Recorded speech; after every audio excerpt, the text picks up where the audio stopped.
If you look inside a wireless charger, here's what you'll see.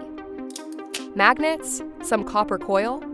But how does all of this actually charge your phone? Wireless chargers send power from a transmitter to a receiver using electromagnetic induction. It's the same technology as induction cooking, but with a communication channel added to make the devices smart. But making this safe enough for smartphones takes a lot of work. In a real product, the same thing would happen 110,000 times in a second.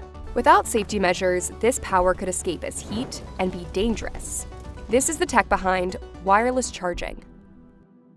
This device from 1996 is a prototype of a phone that could charge wirelessly. There are no connectors in it. It was pretty novel at the time, probably one of the first. And it's still working. Wireless charging involves a few different steps.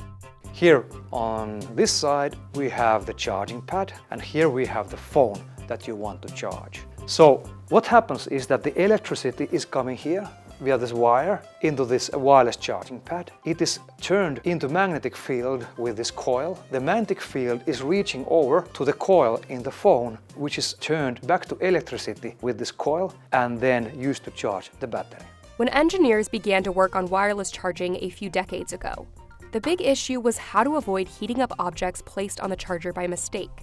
If you accidentally placed a paperclip on the charging pad, how would you stop the magnetic field from heating the paperclip so much that it melted your phone case or even caught fire? There were some really hard challenges. There was one particular thing that I could not solve, which is related to so-called foreign object detection. We want to make sure that there's nothing in between the unit that is transmitting the power and the unit that is receiving the power. The solution came a decade later. It relies on the transmitter and receiver communicating over the power signal.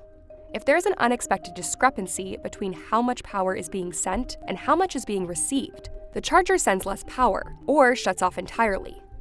This was a central part of the wireless charging standard called Qi, which was released for the first time in 2010. Vori is now the chair of the Qi ecosystem group with the Wireless Power Consortium, a group of about 350 companies that work on technology standardizing the way all smartphones and other mobile electronic devices charge wirelessly, and certifying that products brought to market are safe and work together. This is especially important because wireless chargers will soon begin using higher power levels to charge devices faster. We have hundreds of tests. We are testing very thoroughly. Tests for things like overheating, for overvoltage. So we have tests that are aiming to make sure that the products work safely together. So when you buy a product that has been certified for Qi, it works with the other Qi or Qi2 certified products, and it's safe.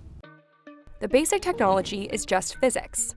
Electromagnetic fields are invisible, but they can push and pull on particles over some distance, whether that's the electrons inside a wire, or for instance, iron filings on a sheet of paper.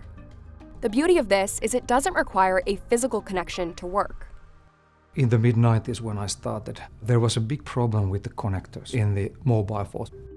They were one of the parts that were breaking most often. And so therefore, I was asked to circumvent this problem by getting rid of the connector. In 2012, Nokia released the first major smartphone with Qi charging, the Lumia 920. It takes about an hour longer to charge the phone if you use the charging plate. But this is a trend that I think is coming to most devices. They call it wireless charging.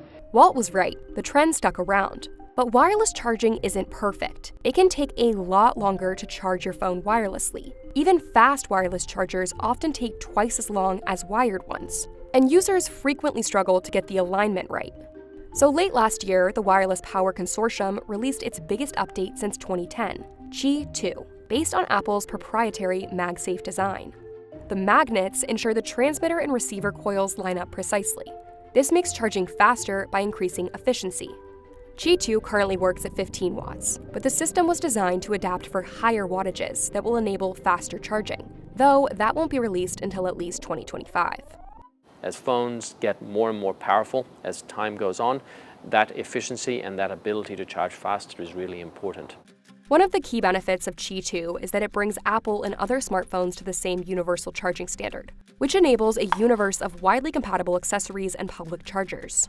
It gives companies confidence to deploy infrastructure, and I think we're going to see a tremendous amount of growth in wireless charging deployment and usage by customers. In the meantime, the group is also branching out to other applications, like removing cords from kitchen appliances through a new standard called Key. The main challenge with Key is that we're dealing with high powers, all the way up to 2.2 kilowatts, which is the equivalent of 2 microwave ovens running at the same time. Fundamentally, it's just adapting the same technology that's used in wireless chargers, or typical induction cooktops. I put the kettle on, you hear the beep that it's now connected. I can turn it on, and now there's direct power transfer of 2.2 kilowatts to the kettle. And you see the water starting to boil in a matter of seconds. Second benefit is, of course, that the surface is still cold to the touch. So there's no heat in the surface or in the bottom of my appliance. Key may not be in your kitchen that soon, but the standard is launching late this year, and products will likely appear on the market starting around 2025. But this technology is only becoming more widespread, and with Qi 2, WPC's first generational update in more than a decade, wireless charging could soon play a bigger role in people's lives.